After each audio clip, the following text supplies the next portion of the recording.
Siapa yang melihat hilal, hilal tanda 1 bulan Zulhijjah, wa arada an yudhi, dan dia mau berkurban, falyumsik an sya'rihi wa azfarihi.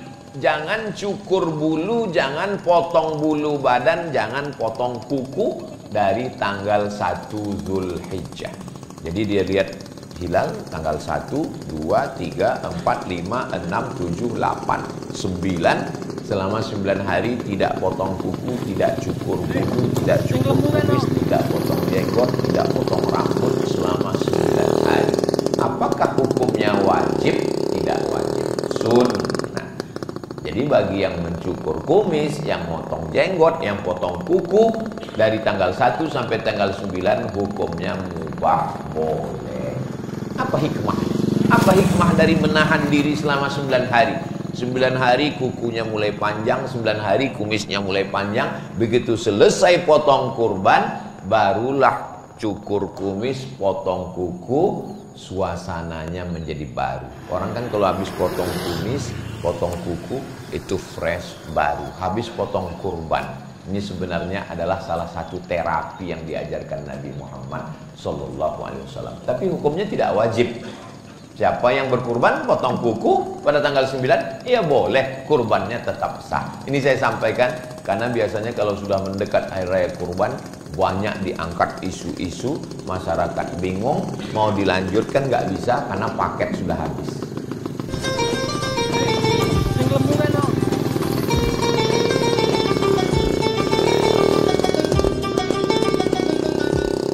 Assalamualaikum warahmatullahi wabarakatuh. Alhamdulillah, Allahumma sholli ala Sayyidina Muhammad wa ala ali Sayyidina Muhammad. Allahumma alimna ma yanfa'una wanfa'na bima 'allamtana innaka antal alimul hakim. Rabbi shrah li sadri wa yassir li amri wahlul 'uqdatam min lisani yafqahu qawli. Yang sama kita hormati guru-guru kita, para alim, para ulama. Mudah-mudahan panjang umur, berkah ilmunya melimpah untuk kita semua. Man sholat subuha fi jama'atin, siapa yang sholat subuh berjamaah, faka'annama shallal laila kullah, dapat pahala seperti sholat sepanjang malam. Man sholat subuha fi jama'atin, siapa yang sholat subuh berjamaah, summa qa'ada yadhkurullah, setelah itu dia duduk berzikir mengingat Allah. Jadi majelis ilmu ini termasuk majelis zikir, karena tidak ada kata yang sia-sia. Hatta tatlu asyams, sampai terbit matahari. Jadi ngaji kita ini nggak pakai menit-menitan, pokoknya sampai terbit matahari. Summa yusalli rak'ataini, setelah itu sholat sunat 2 rakaat. Kanat lahu ka'ajri hajjatin wa umrah, dapat pahala seperti haji dan umrah. Amin ya rabbal alamin. Hadisnya ada dalam kitab Sunan At-Tirmizi. Status hadisnya hadisun hasan. Hadis hasan, tidak ada ikhtilaf, perbedaan pendapat di kalangan ulama. Hadisnya bisa dijadikan sebagai dalil beramal. Kalau bisa dilaksanakan setiap hari bagus, nggak bisa tiap hari ya sebulan sekali, nggak bisa juga setahun sekali, nggak bisa seumur hidup sekali, nggak juga bisa mati aja. Alladzi khalaqal mauta, Allah yang menciptakan mati, wal hayata, Allah menciptakan hidup. Untuk apa Allah buat kita hidup sampai subuh ini? Liyabluwakum ayyukum ahsanu amala, untuk menguji siapa yang paling baik amalnya. Mudah-mudahan amal kita ini amal baik, ikhlas, bisa dibawa sebagai bekal menghadap Allah Subhanahu wa taala. Amin ya rabbal alamin. Biasanya pengajian ada balihonya, ada judulnya. Ini subuh ini judulnya, ya terserah saya aja.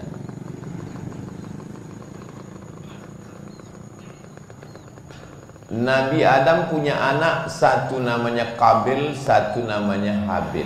Diabadikan mereka berdua berkurban. Idz qarraba qurbanan, ketika mereka berdua berkurban. Fatuqubbila min ahadihima, diterima kurban dari salah satunya, kurban Habil. Walam yutaqabbal minal akhar, kurban Kabil tidak diterima. Lalu kemudian Kabilnya marah.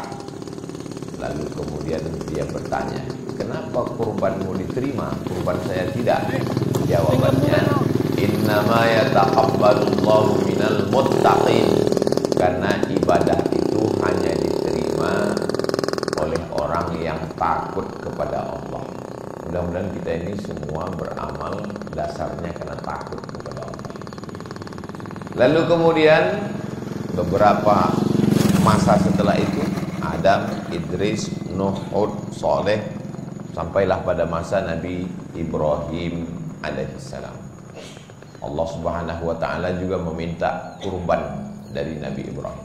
Allah tidak minta sapinya, Allah tidak minta kambingnya, Allah tidak minta untanya. Yang diminta Allah Subhanahu wa taala yang paling dia cintai, yang ditunggu selama 86 tahun, itulah dia Ismail alaihissalam. Ya bunayya, wahai anakku, inni ara fil manam, saya melihat dalam mimpi saya, anni azbahuka, saya menyembelih lehermu, fangzur madza tara, apa pendapatmu?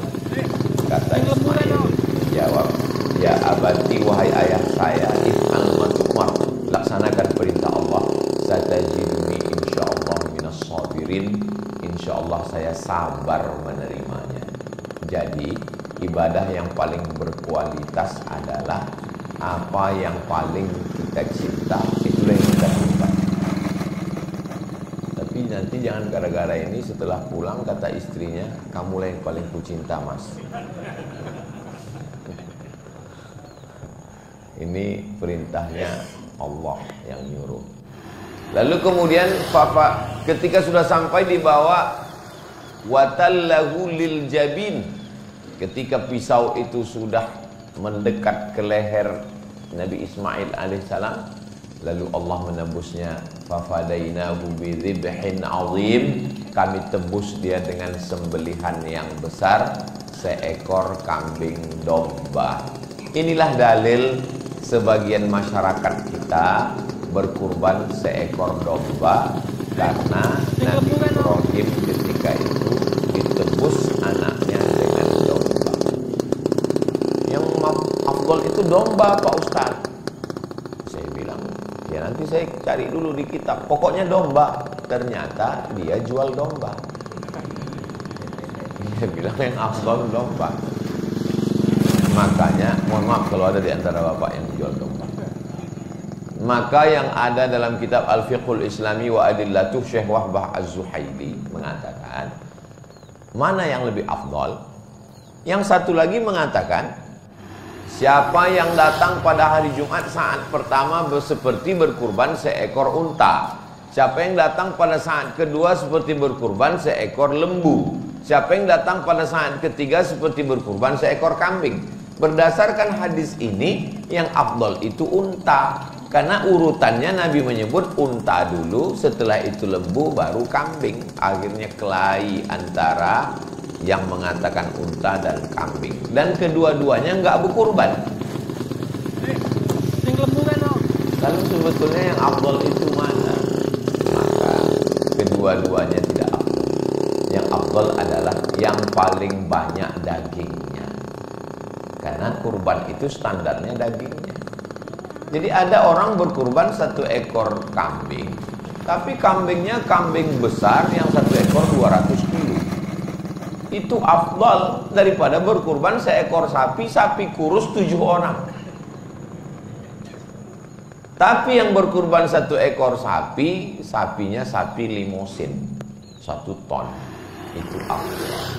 Lalu datang yang satu lagi mengatakan, nggak penting sapi besar atau kambing besar, yang penting hati kita ikhlas karena Allah. Itulah yang paling. Kebetulan dia jamaah Masjid Al-Ikhlas. Berapa banyak orang yang berkurban nggak dapat pahala kurban, tapi berapa banyak orang yang nggak berkurban hanya niat kurban dan sudah dapat pahalanya karena dia dengar kata sambutan dari Ustaz Heru. Mudah-mudahan kita semua dapat dua-duanya, pahalanya dapat dan sudah berkurban insyaallah. Jadi masalah hewan kurban ini ini siapa yang paling banyak dagingnya dinikmati oleh fakir miskin, itulah ibadah kurban yang paling utama. Lalu yang dilaksanakan oleh Nabi SAW dua-duanya.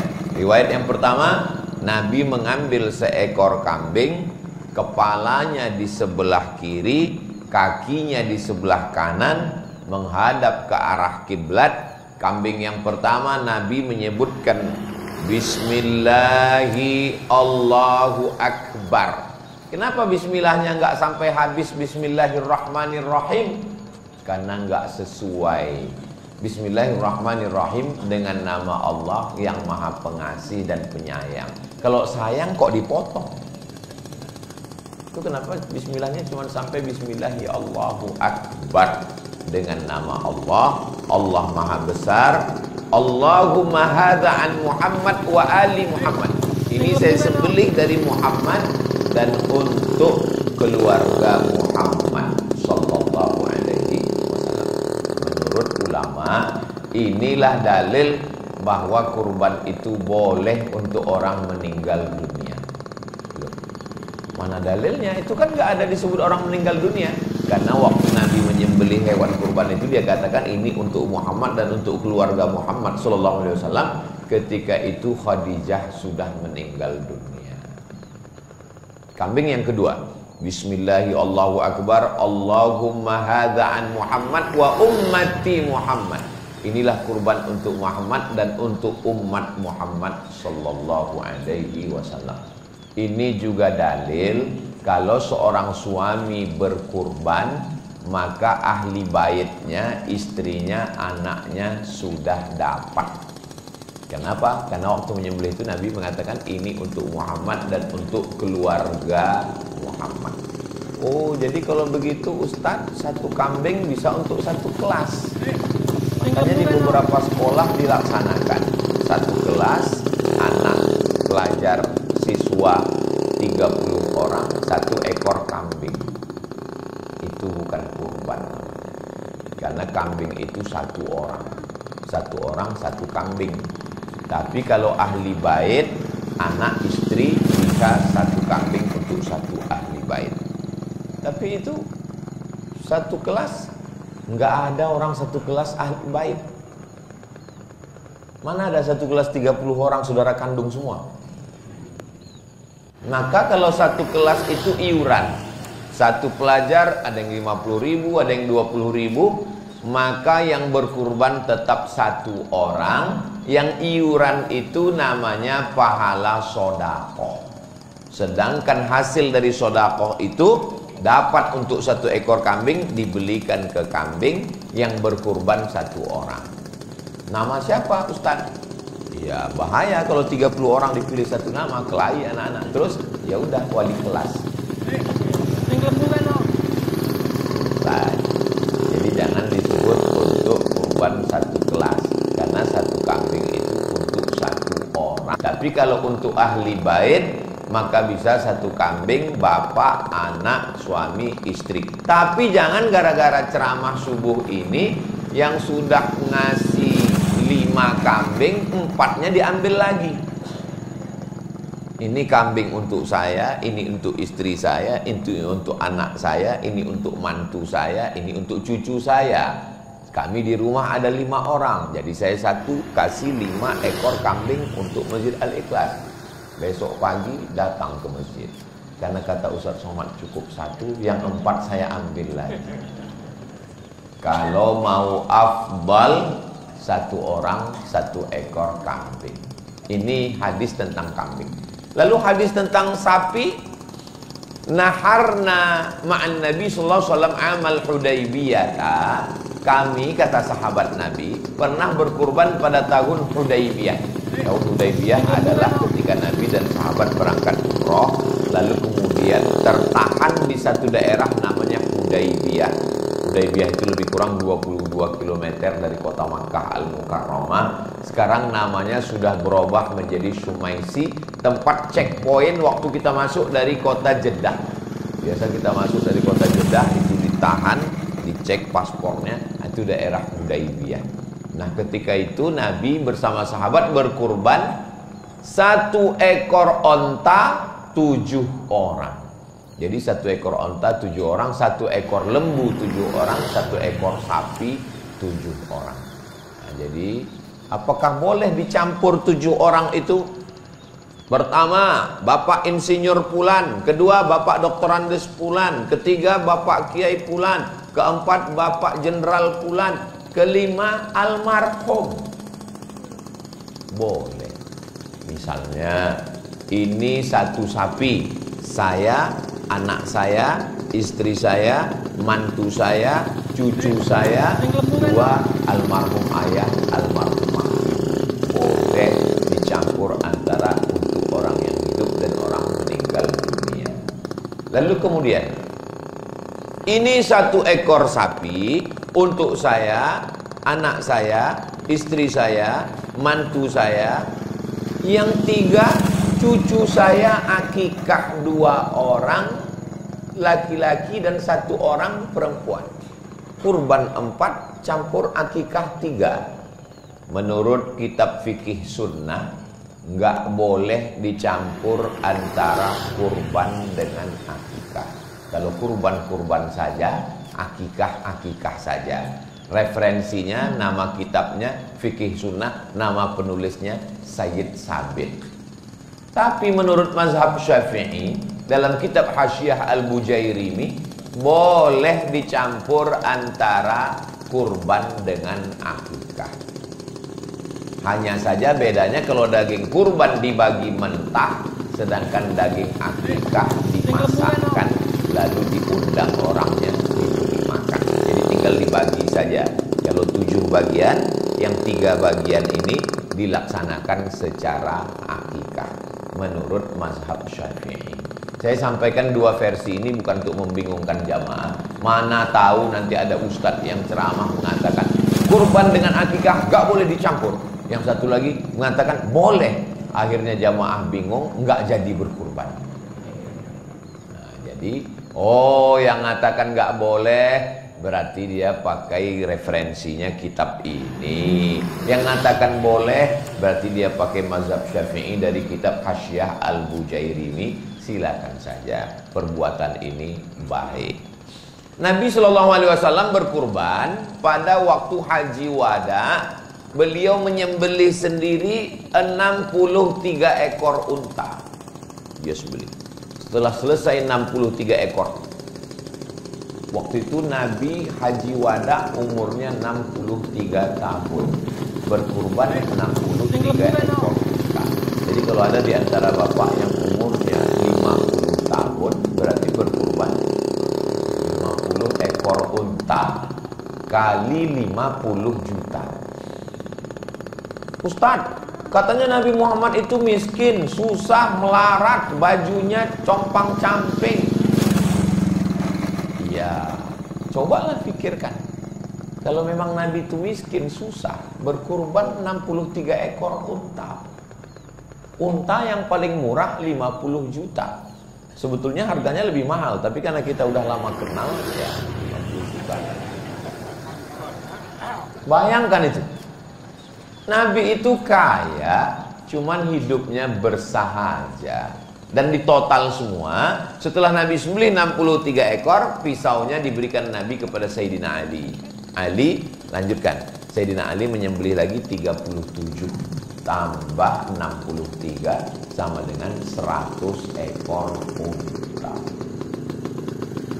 Sekarang, artis menyembelih 1 ekor sapi. Viralnya kemana? Kalau dibandingkan 1 ekor sapi limosin dengan 100 ekor unta, banyak mana? 100 ekor unta. Makanya kalau ada yang mengatakan kurban itu yang mana yang betul Pak Ustadz?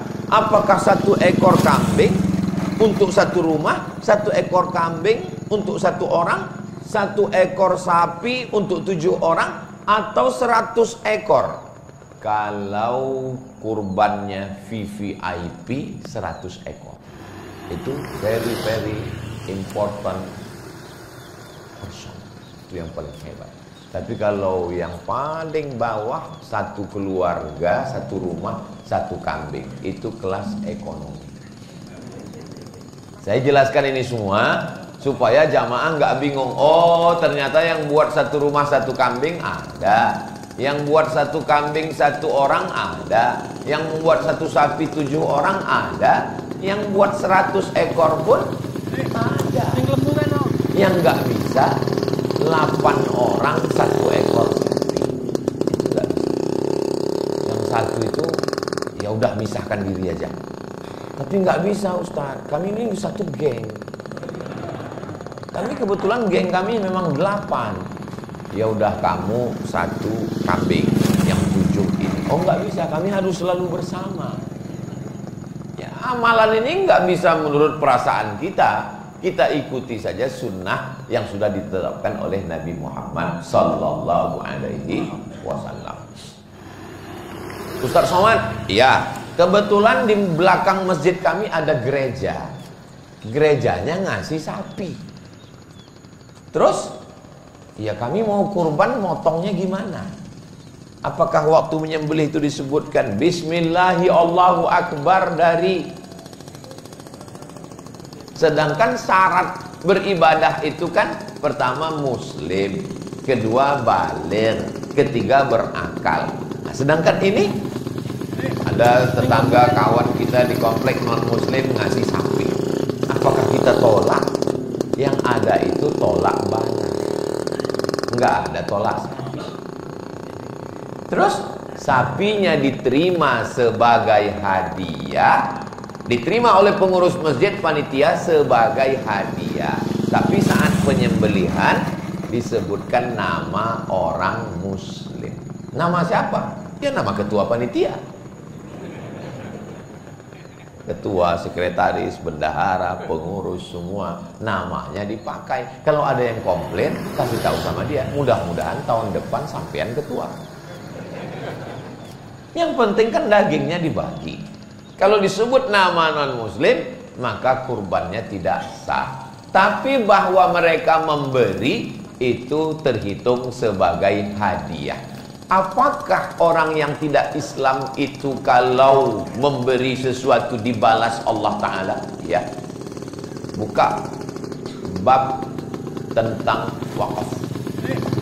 Boleh orang non-muslim memberi wakaf, memberi sodakoh. Jadi kalau ada misalnya kemari, lalu dia datang kasih 100 sak semen ke pengurus Masjid Al-Ikhlas, diterima atau tidak? Terima. Jangan dibilang tidak diterima. Kami mesti fit and proper test. Dicek dulu, ini hartanya dari mana? Ya diterima. Tapi bahwa itu menjadi amal di akhirat, syarat amal itu diterima, sebutkan dulu passwordnya. Asyhadu an la ilaha illallah wa asyhadu anna Muhammadan Rasulullah. Ini Ustaz Somad ini sembarangan ngomong. Biasanya kalau minuman sudah datang, ini bisa 2 jam ceramahnya. Nah, apalagi ada teh manis. Sampai mana tadi hilang banget. Mana dalilnya?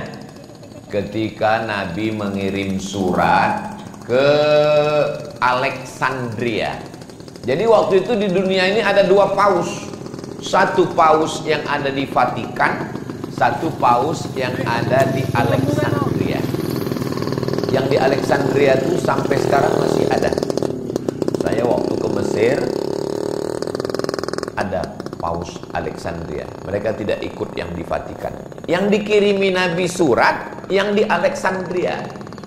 Yang bawa surat itu namanya Hatib bin Abi Balta'ah. Surat ini dibaca oleh paus. Namanya Jirjis.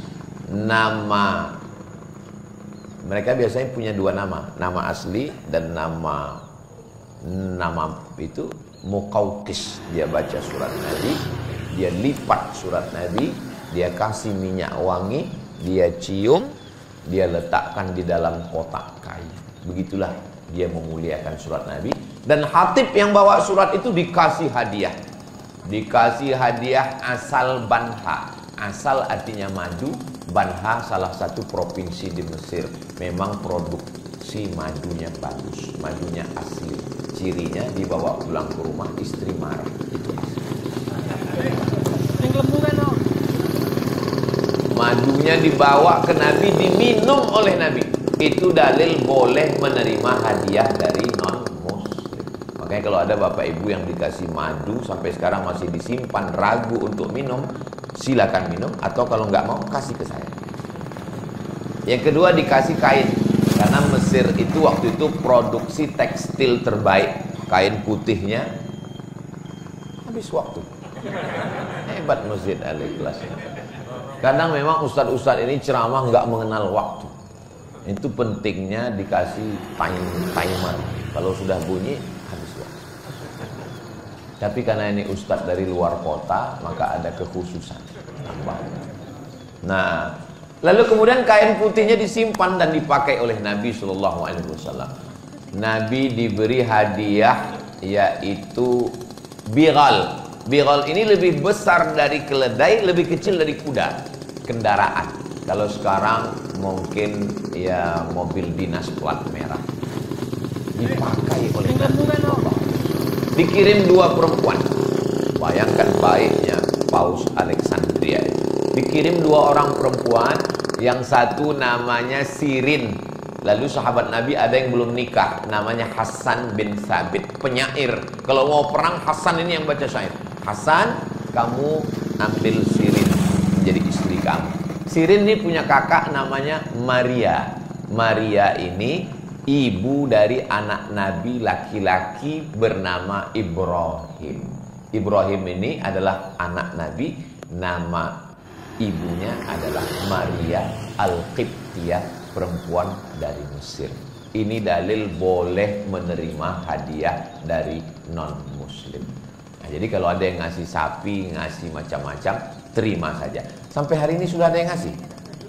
Berarti mereka belum dengar tausiahnya. Insya Allah nanti akan ada yang ngirim. Nah, lalu kemudian berkurban itu sebagusnya man ra'a hilala Dzulhijjah. Hilala Dzulhijjah. Siapa yang melihat hilal? Kalau bulannya bulan namanya Badar. Kalau bulannya sabit namanya hilal. Jangan puasa sebelum nampak hilal, dan jangan hari raya sebelum nampak hilal. Makanya ibu yang punya suami namanya Hilal, itu menjelang tanggal 1 tolong sembunyi dulu, karena mereka ini memang dicari-cari. Siapa yang melihat hilal, hilal tanda 1 bulan Dzulhijjah, wa arada an yudhi, dan dia mau berkurban, falyumsik an sya'rihi wa azfarihi. Jangan cukur bulu, jangan potong bulu badan, jangan potong kuku dari tanggal 1 Dzulhijjah. Jadi dia lihat hilal tanggal 1, 2, 3, 4, 5, 6, 7, 8, 9. Selama 9 hari tidak potong kuku, tidak cukur bulu, tidak cukur kumis, tidak potong jenggot, tidak potong rambut selama 9 hari. Apakah hukumnya wajib? Tidak wajib. Sunnah. Jadi bagi yang mencukur kumis, yang potong jenggot, yang potong kuku, dari tanggal 1 sampai tanggal 9 hukumnya mubah, boleh. Apa hikmahnya? Apa hikmah dari menahan diri selama 9 hari? 9 hari kukunya mulai panjang, 9 hari kumisnya mulai panjang. Begitu selesai potong kurban, barulah cukur kumis, potong kuku, suasananya menjadi baru. Orang kan kalau habis potong kumis, potong kuku, itu fresh, baru. Habis potong kurban. Ini sebenarnya adalah salah satu terapi yang diajarkan Nabi Muhammad SAW. Tapi hukumnya tidak wajib.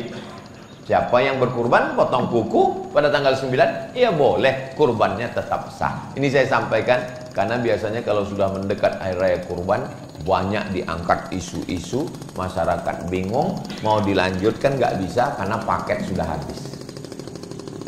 Lalu kemudian pada tanggal 9, jangan sampai tinggal puasa, itu disebut dengan puasa Arafah. Hadisnya ada dalam Sahih Muslim. Yukaffiru sanatal madiyata wal baqiyata, mengampunkan dosa setahun yang lalu dan setahun yang akan datang pada tanggal 9 Dzulhijjah. Mudah-mudahan kita panjang umur sampai tanggal 9. Tanggal 10 Dzulhijjah selesai sholat. Kapan waktu sholat? Waktu sholat sudah bisa dilaksanakan ketika terbit matahari lewat 12 menit. Dari mana datang waktu 12 menit? Ini bumi. Ini bumi, ini matahari. Terbit matahari. Ketika terbit matahari datang setan menghampiri. Ini matahari bulat, datang setan. Maka disebut waktu tanduk setan. Makanya kalau ketemu cukup assalamualaikum, jangan assalamualaikum. Ini terbit matahari, datang setan menghampiri. Karena setan datang setan. Berapa lama? Setinggi tombak. Ini tombak. Setan menghampiri matahari itu selama setinggi tombak. Setelah dihitung menurut ilmu astronomi 12 menit. Terbit matahari, lewatkan 12 menit. Setelah itu setannya pergi. Kenapa pergi Pak Ustaz? Ya dia kan ada kerjaan lain. Karena waktu inilah yang dipakai untuk menyembah Lata, Uzza, Manat, Hubal, Jibti, Taghut, Naham, berhala. Maka tidak boleh sholat pada saat waktu itu. Lewatkan 12 menit. Setelah lewat setinggi tombak, barulah kita boleh sholat. Namanya sholat sunat isyraqah. Jadi kalau ada orang yang melaksanakan sholat Idul Fitri di waktu ini, sudah mulai boleh. Tapi biasanya kita melaksanakan kalau di Pekanbaru, di Sumatera, di Riau, di Medan, di Aceh, ya sekitar jam setengah 8 atau jam 8. Jangan terlalu panas, jamaahnya nggak tahan. Lalu kemudian mulai bertakbirnya dari mulai tenggelam matahari tanggal 9 sore masuk malam tanggal 10. Allahu Akbar, Allahu Akbar, Allahu Akbar, la ilaha illallah, Allahu Akbar, Allahu Akbar, walillahil hamd. Kadang takbir ini sampai jam 2 malam. Pas dilihat ke masjid, nggak ada orang. Ternyata flash disk. Banyak flash disk masuk surga. Yang punya masuk neraka. Na'udzubillah. Tolong usahakan kalaupun mau takbir yang ganti-gantian. Takbirnya dari mulai tanggal 10, 11, 12, 13 sore ba'da asar sampai menjelang tenggelam matahari, mengagungkan, memuliakan Allah Subhanahu wa ta'ala. Takbir bukan cuma di masjid. Umar bin Khattab bertakbir di pasar sampai pasar itu seperti terangkat. Ketika mereka bertakbir di Mina, suaranya terdengar sampai ke Makkah. Antara Mina ke Makkah 6 km dan belum ada sound system. Belum ada mikrofon. Berarti suara. Ini kadang banyak orang takbir ini malas-malasan. Rupanya masih ada gaji 13 belum cair. Semangat bertakbir. Lalu kemudian setelah sholat disembelih hewan kurban. Dari sholat subuh sampai menyembelih hewan kurban disunnahkan untuk tidak makan apa-apa. Kalau sholat Idul Fitri dianjurkan makan, batalkan puasa. Tapi kalau Idul Adha memang ditahan makan, tapi hukumnya sunnah. Makanan yang pertama masuk adalah setelah menyembelih, fakulu minha, makan daging hewan kurban. Apanya dimakan? Akala min kabidi udhiyati. Yang dimakan Nabi adalah hati hewan kurban. Setelah dibelah, ambil hatinya, cuci bersih karena darah itu najis. Setelah itu kemudian dikasih jeruk. Setelah itu nggak perlu pakai jus. Dikasih garam, bakar, karena kalau daging lama matangnya, tapi kalau hati cepat langsung dimakan. Itu yang paling afdol sunnah, litabarruk, untuk ngalap barokah. Adapun sisanya, wa at'imul ba'isal faqir, sisanya yang paling afdol adalah serahkan semua ke fakir miskin, the best. Bapak, kami dari panitia ini mau menyerahkan ada 2 kupon. Saya sudah dengar ceramah Ustaz Somad, yang paling afdol serahkan semua. Jadi bapak nggak mau kupon, saya nggak mau kupon, dagingnya aja. Yang paling afdal makan hatinya sedikit dan sisanya bagikan semua. Ini paling afdal. Tapi kami kemarin Pak Ustadz yang berkurban dapat 2 kupon. Ini bagus karena sebetulnya kambing itu dibagi 3. Ini kambingnya 3. Sepertiga untuk yang berkurban, sepertiga untuk keluarga kerabat, sepertiga untuk fakir miskin. Jadi kalau dagingnya dapat 100 kilo, sebenarnya jatah kita yang berkurban itu adalah 33 kilo. Tapi jangan gara-gara tausiah ini semua yang berkurban minta sepertiga. Saya nggak mau juga ceramah saya ini merusak tatanan yang sudah kita buat. Panitia sudah mengadakan rapat dan disepakati pekurban dapat 2 kupon. Gara-gara tausiah Ustaz Muhammad, nanti siang semua datang unjuk rasa minta sepertiga, minta sepertiga. Jadi kalau kita ambil 2 kupon itu belum mencapai ambang batas sepertiga. Yang nggak boleh itu melebihi sepertiga. Itu yang nggak boleh.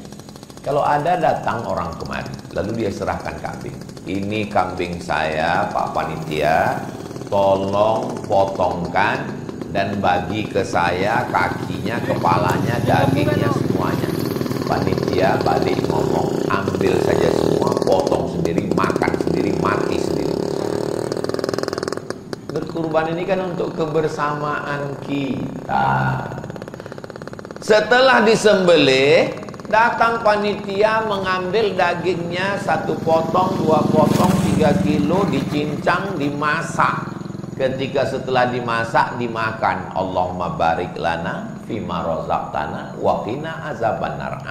Yummy. Ini yang dimakan ini jatah siapa? Dagingnya belum dibagi. Berarti mau makan barang haram. Yang lalu-lalu Pak Ustadz apa boleh buat?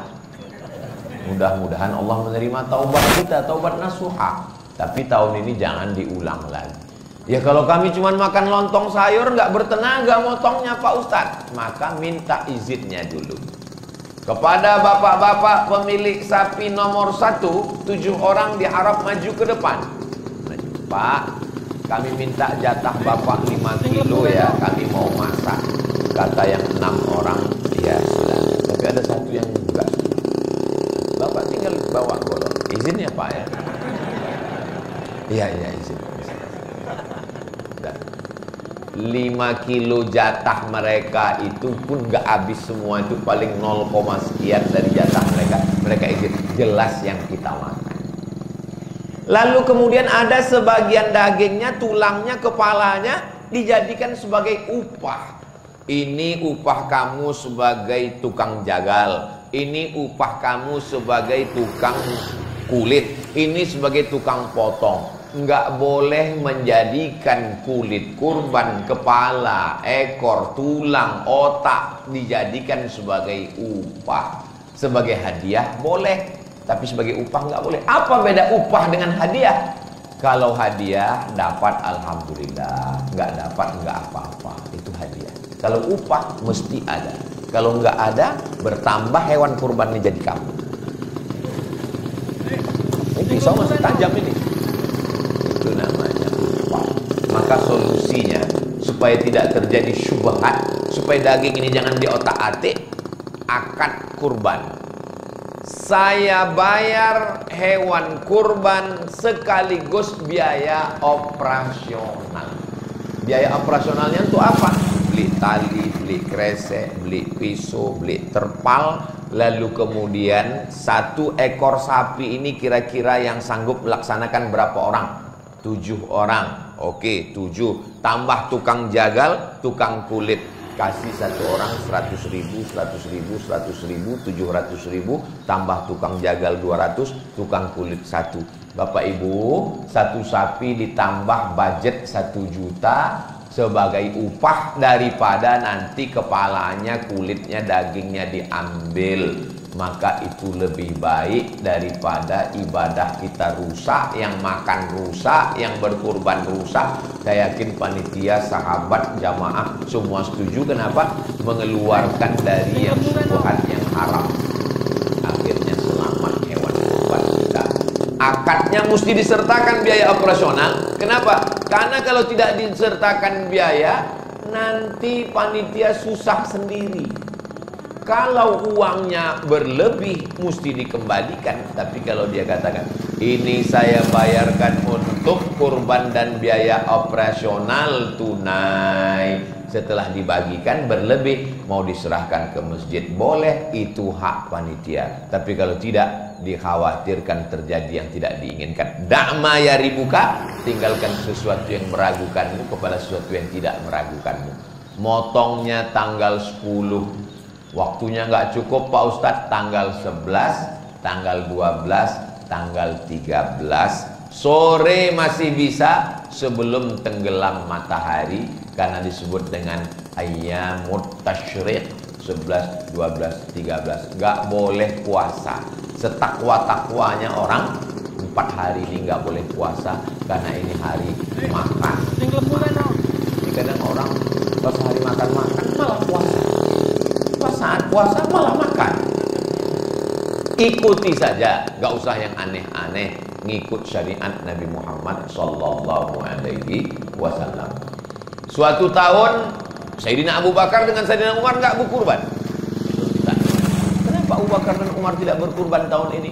Mau ngasih tahu kepada umat Nabi Muhammad sallallahu alaihi wasallam bahwa kurban tidak wajib.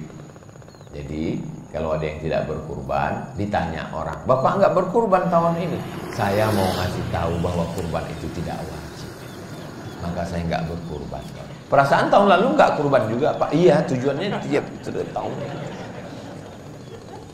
Allah sudah kasih kita rezeki. Di komplek-komplek perumahan yang megah-megah, yang mewah-mewah, yang kaya-kaya, seperti perumahan Masjid Al-Ikhlas ini. Amin. Banyak yang udah nggak mau lagi. Saya nggak bisa berkurban Pak Ustadz. Jangankan makan kambing, baru melihat kambing udah naik darah tinggi saya. Nggak usah untuk kita. Silakan disembelih, dagingnya bagikan ke pinggiran kota, ke fakir miskin. Tapi Pak Ustadz, di tempat kami sudah kaya, sudah mampu semua. Ditransfer ke luar kota, ke tempat yang jauh, ke desa pedalaman. Ada di beberapa daerah.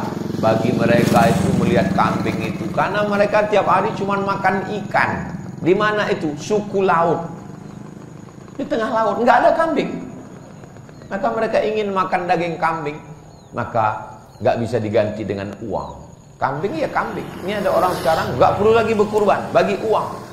Kalau ada yang ngomong begini, dia katakan nggak perlu lagi berkurban, bagi uang. Siang nanti nggak usah dia makan nasi, kasih uang. Siang ini kamu nggak usah makan nasi, terus ganti uang, mau? Mana bisa? Kita mesti ada. Yang sudah ditetapkan daging, ya daging, namanya kurban. Nah, ini kita bagikan, dijadikan kornet, karena takut sampai ke pedalaman, busuk dagingnya. Maka kurban yang ada di Saudi Arabia, dikirimkan ke Afrika, dikirim ke Bangladesh, dikirim ke berbagai tempat. Kurban. Tapi katanya kurban kan mesti disaksikan Pak Ustadz. Kalau kami kurbannya cuman www.kurban.com, nggak menyaksikan penyembelihan kurban, hukumnya sunnah. Adapun yang online, yang jauh, langsung kurban melalui QRIS, kurban, scan langsung. Masya Allah, di setiap masjid sekarang sudah ada scan. Bagus, buat scan kurban. Begitu di scan, langsung. Setiap jamaah, setiap masuk masjid, scan. Tapi nggak semua yang scan itu kurban, ada yang cuma foto aja. Begitu scan, langsung. Anda mau berkurban, mau pilih sapi limosin, kambing, mau yang VIP, VVIP, ekonomi, langsung transfer, langsung oke. Maka itu kurbannya sah, bagus, nggak masalah. Jangan gara-gara mau mengejar yang sunat, lalu kemudian tidak berkurban sama sekali.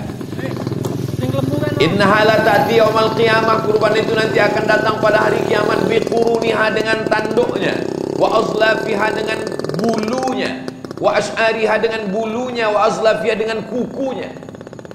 Tanduk, bulu, kuku itu sampah. Belum pernah orang ngundang saya, Ustaz Somad nanti datang ke rumah ya, kita makan gulai bulu dan kuku. Tanduk, bulu, kuku sampah. Apa makna hadis ini? Sedangkan tanduk, bulu, kukunya saja bersaksi di hadapan Allah nanti bahwa orang ini sudah berkurban, apalagi dagingnya, lemahnya, kepalanya, kulitnya, maka semua akan bersaksi di hadapan Allah. Yang sudah berkurban, alhamdulillah. Yang belum daftar, segera daftar ke Masjid Al-Ikhlas, insya Allah. Yang sudah dikasih tahu tetap enggak mau berkurban, innalillah. Fasalli li rabbika wanhar. Allah sudah kasih kita banyak. Inna a'tainakal kautsar. Minta dua. Fasalli, salat. Wanhar, berkurban. Salat amal badan, tegak, ruku, sujud, i'tidal, tasyahud, salam. Wanhar, harta keluar berkurban.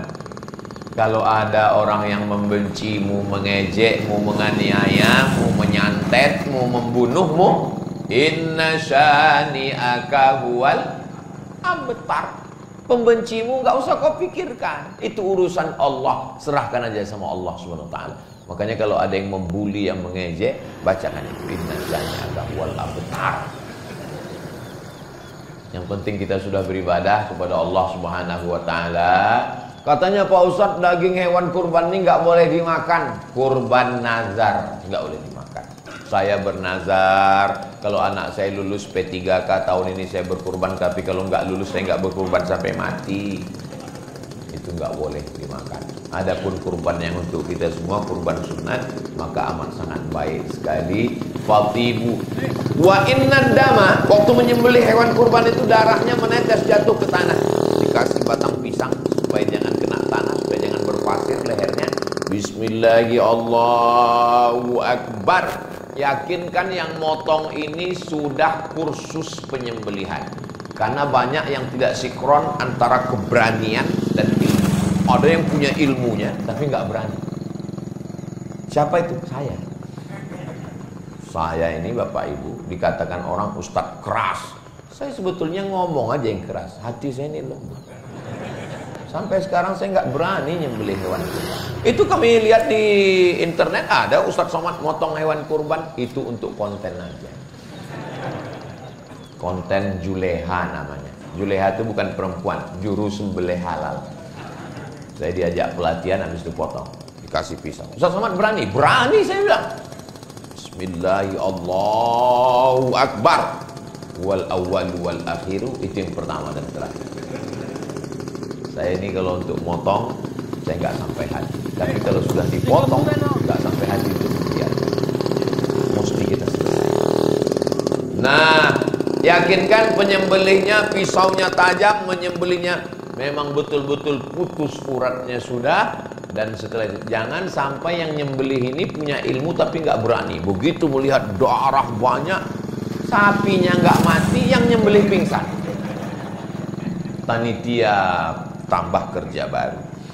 Setelah itu kemudian ketika darahnya menetes, wa inna dama la yaqa'u minallahi bimakan qabla an yaqa' minal ardi. Sebelum darahnya menetes ke tanah, ada yang lebih cepat lagi daripada darah itu. Apa dia? Ampunan Allah lebih dulu turun kepada orang yang berkurban sebelum darah hewan kurban jatuh. Mudah-mudahan kurban kita tahun ini mengampunkan segala dosa-dosa kita. Anak-anak kita ajarkan, bawa anak, bawa istri, semuanya ikut menyaksikan. Untuk apa menyaksikan?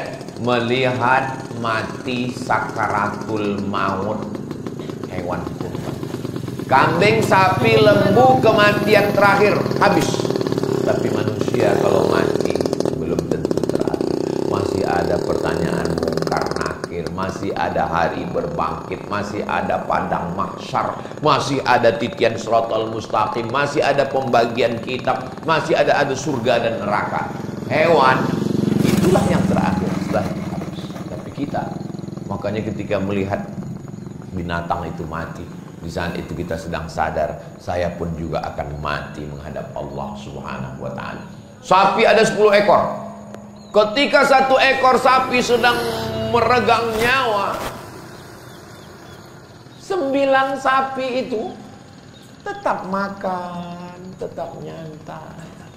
Kita sedang diingatkan. Jadi kalau ada hari ini umat Islam yang gak peduli dengan Palestina, Palestina sekarang sedang meregang nyawa, tapi dia tetap enak makan yang produk Amerika. Itu berarti sapi kurban. Nggak ada keprihatinan sama sekali. Padahal satu kampung yang sama, satu truk dibawa ke Surabaya, sampai di masjid diikat di tempat yang sama.